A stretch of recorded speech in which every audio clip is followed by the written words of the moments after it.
salam sejahtera dari Sabang sampai Merauke, dari Mas sampai Pulau Rote. Mantap iman kita, mantap kasih kita, mantap pengharapan kita. Tentunya dalam Yesus Kristus menjadi Tuhan dan Juru Selamat kita dan Juru Selamat dunia. Jangan katakan bahwa Yesus bukan Tuhan, jangan katakan pula bahwa Yesus bukan Juru Selamat. Dia adalah Tuhan, dia adalah Juru Selamat bagi kita semuanya, bagi dunia ini yang percaya kepadanya.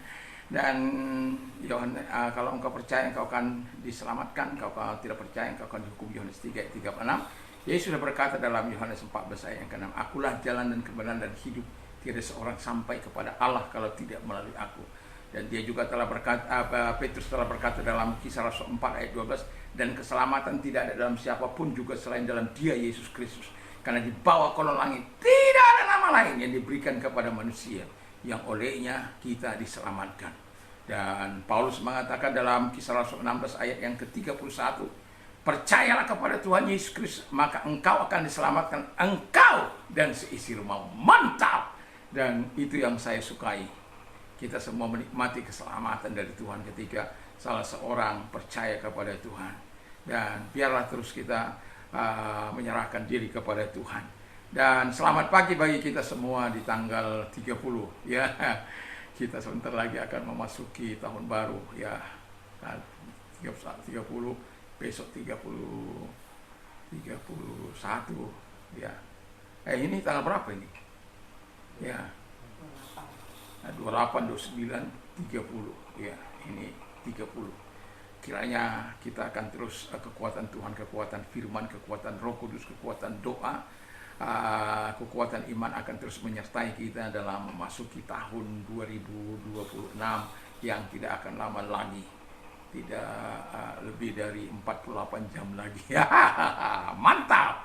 Dan sebelum kita mendengarkan firman Allah, mari kita berdoa. Terima kasih Tuhan, biarkan kami bisa bersukacita di dalam kepercayaan kami kepada Tuhan. Di dalam nama Yesus kami bersyukur dan berdoa. Haleluya, amin. Saya akan membacakan Filipi 3 ayat 1 dan 9, 10, dan 11. Demikian bunyi firman Allah. Akhirnya saudara-saudaraku bersukacita dalam Tuhan, dan berada dalam Dia, bukan malahan segala sesuatu kuanggap rugi, karena pengenalan akan Kristus Yesus Tuhanku lebih mulia daripada semuanya. Oleh karena Dialah aku telah melepaskan semuanya itu dan menganggap sampah, supaya aku memperoleh Kristus dan berada dalam Dia, bukan dengan kebenaranku sendiri karena mentaati hukum Taurat, melainkan dengan kebenaran karena kepercayaan kepada Kristus, yaitu kebenaran Allah anugerahkan berdasarkan kepercayaan. Yang kukendaki ialah mengenal Dia yang kuasa dan kuasa kebangkitannya, persekutuan dalam penderitaan, di mana aku menjadi serupa dengan Dia dalam kematiannya, supaya aku akhirnya beroleh kebangkitan dari antara orang mati. Puji nama Tuhan. Dan joy in believing to God, bersukacita di dalam kepercayaan, keyakinan kepada Allah. Dan dari ayat ini saya menimbulkan pertanyaan, bukti-bukti apakah yang diperlukan bahwa kita adalah orang yang bersukacita dalam kepercayaan dan keyakinan kita kepada Allah. Bukti-bukti yang diperlukan bahwa kita adalah orang-orang yang bersukacita dalam kepercayaan kepada Dia menurut Filipi 3 ayat 1 sampai Filipi 3 ayat 9 dan 11 sampai dengan 11 adalah sebagai berikut. Yang pertama adalah dari pembacaan yang kita baca tadi, tetap percaya kepada Kristus. Jadi bersukacita, bukti bahwa kita adalah orang yang bersukacita dalam keyakinan kita kepada Allah, tetap percaya kepada Kristus walau ada banyak persoalan hidup, walau ada banyak tantangan, walau ada banyak persoalan, walau ada banyak penderitaan, walau ada banyak kesulitan, tetapi tetap percaya, bersukacita terus kepada Tuhan. Karena apa? Situasi tidak mengubah keadaan kita. Keadaan sulit tidak membuat kita tidak bersukacita dalam Tuhan. Karena saya mau katakan sekali lagi, sukacita kita tidak ditentukan oleh situasi dan keadaan yang kita alami, tapi keadaan sukacita kita itu dipengaruhi oleh karena Yesus ada di dalam hidup kita, dalam hati kita, di mana kita membangun persekutuan yang intim dengan Dia. Dengan kekuatan Tuhan itu kita menikmati sukacita yang daripada Allah. Dan saya bukan hanya berkata-kata, tapi saya sudah menikmati di saat titik nadir. Mengapa saya sering mengatakan ini? Karena saya tahu hubungan itulah yang membuat kita mampu bersukacita. Orang berkata kepada saya, bagaimana kamu bisa tetap tertawa, tetap bersukacita menghadapi persoalanmu yang sebegitu berat? Tapi mereka tidak tahu, saya telah menangis di pagi hari kepada Tuhan, menangis mencucurkan air mata di hadapan Tuhan ketika saya melihat orang-orang sukacita yang daripada Allah itu selalu mengalir dalam hidup saya. Mereka tidak tahu saya telah menangis, mereka tidak tahu saya sedang berdoa, mereka tidak tahu saya sedang bergumul dengan Tuhan, dan pada akhirnya kemenangan demi kemenangan saya peroleh. Dan harapan saya, itulah yang kita bukti atau ciri-ciri orang yang tetap bersukacita, mempunyai keyakinan yang penuh kepada Allah dalam kehidupan ini. Tetap percaya kepada Kristus. Yang kedua, tetap hidup dalam kuasa kebangkitannya. Anda tidak akan pernah bisa mengalahkan si iblis. Dia itu sudah berpengalaman menghancurkan keluarga pertama di Taman Eden. Dan orang tidak bisa masuk ke sana. Memang belum ada. Tapi setan bisa masuk ke Taman Eden dan mengganggu si Hawa itu. Dan Hawa tergoda melihat buah itu, dan kemudian dia setelah melihat, dia memetiknya, memakannya, lalu memberikan kepada suaminya. Akhirnya mereka terusir.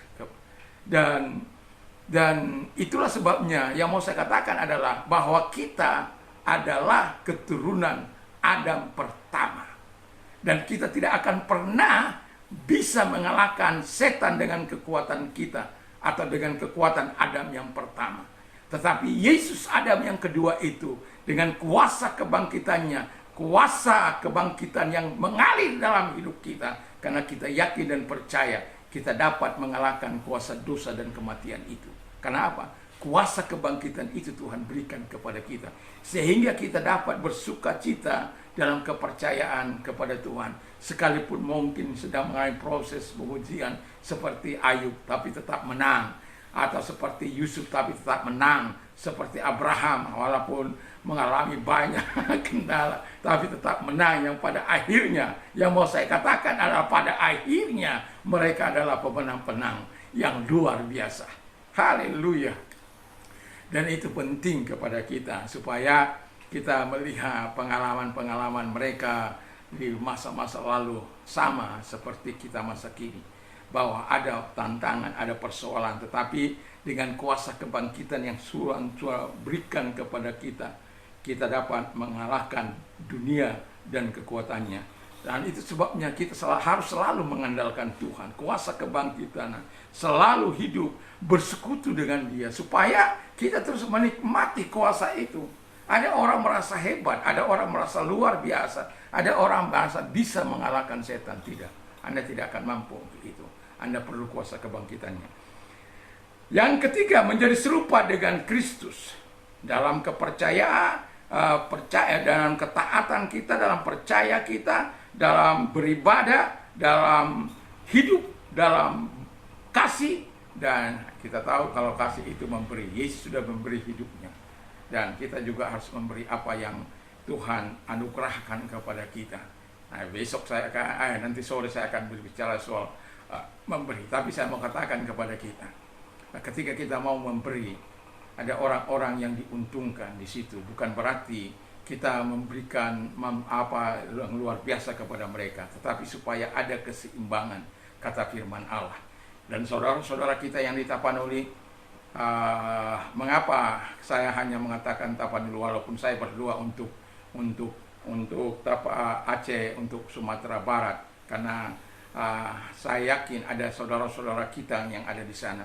Kami ada orang-orang kunci yang ada di sana yang saat ini siap untuk bergerak. Dan kalau seandainya saya bisa masuk ke pedalaman pada hari-hari ini, maka saya sebenarnya belum ada di Mataram ini.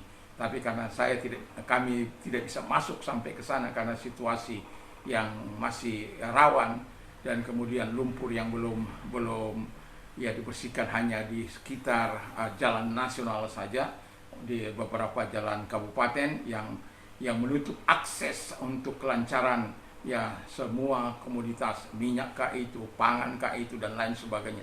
Itu yang dibutuhkan. Kita tahu bagaimana sebelum itu terbuka bahwa Sibolga mengalami penjarahan yang begitu luar biasa. Bahkan Bulog sekalipun yang pagarnya itu besi dan pintunya pun besi, itu mampu dihancurkan oleh mereka. Karena apa? Tajam-tajamnya pisau lebih tajam perut yang sejengkal ini. Kalau orang sudah lapar, apa saja bisa dilakukan. Tapi sebagai orang percaya, kita tidak seharusnya melakukan itu. Ya, saya tidak tahu apa latar belakang dari semua itu, tetapi saya tahu bahwa ada kelaparan yang begitu luar biasa, sehingga mereka rela melakukan itu. Tapi sebagai orang yang percaya kepada Tuhan, kita harus menghindari perbuatan-perbuatan yang tidak menyenangkan Tuhan, karena itu akan menutup pintu rahmat Tuhan, pintu kemurahan Tuhan bagi kita. Kita tidak sabar menunggu kebaikan Tuhan, dan biarlah kita senantiasa mau melakukan yang terbaik dalam hidup kita. Dan yang terakhir adalah kita memperoleh hidup yang kekal. Jadi serupa dengan Kristus, berarti kita memang semua harus menuju kepada keserupaan dengan Kristus, supaya kita pada akhirnya kita bersama-sama dengan Dia. Di mana Dia berada, kita juga berada di situ. Semoga kita tetap bersukacita dalam kepercayaan kita, walaupun ada banyak penderitaan, kesusahan, kesulitan, tapi iman kita, kepercayaan kita, keyakinan kita kepada Allah tidak akan bergeming dengan situasi dan kondisi yang kita alami. Tapi kita semakin menyala-nyala, sebab Tuhan sudah memperlengkapi kita dengan segala kekuatan surgawi yang mengalir dalam hidup kita. Mari kita duduk kepada kita berdoa. Terima kasih Tuhan, biarlah kiranya Tuhan memberkati setiap pendengar kami, dan juga bagi mereka yang sedang mengalami masa-masa sulit, kami bermohon kepada Tuhan supaya Tuhan menolong mereka, memberkati mereka, membuka jalan bagi mereka, dan menjauh segala kebutuhan-kebutuhan mereka. Kalau engkau sedang sakit, apapun sakit penyakitmu, arahkan tangan kepada Tuhan. Segala sakit penyakit yang mereka derita, aku perintahkan dalam keluar, dan oleh bilur Yesus engkau sembuh, oleh kuasanya engkau sembuh. Di dalam nama Yesus Kristus kami bersyukur dan berdoa buat pertolongan dan kesembuhan yang kau berikan kepada mereka. Terima kasih, kami bersyukur dalam nama Yesus Kristus kami berdoa. Haleluya, amin. Selamat pagi, selamat beraktivitas, dan semoga kekuatan Tuhan, kekuatan firman, kekuatan Roh Kudus, kekuatan doa, kekuatan iman akan terus menyertai kita, sehingga kita tetap berjalan di dalam terang Allah. Tuhan Yesus memberkati. Mantap, mantap, mantap.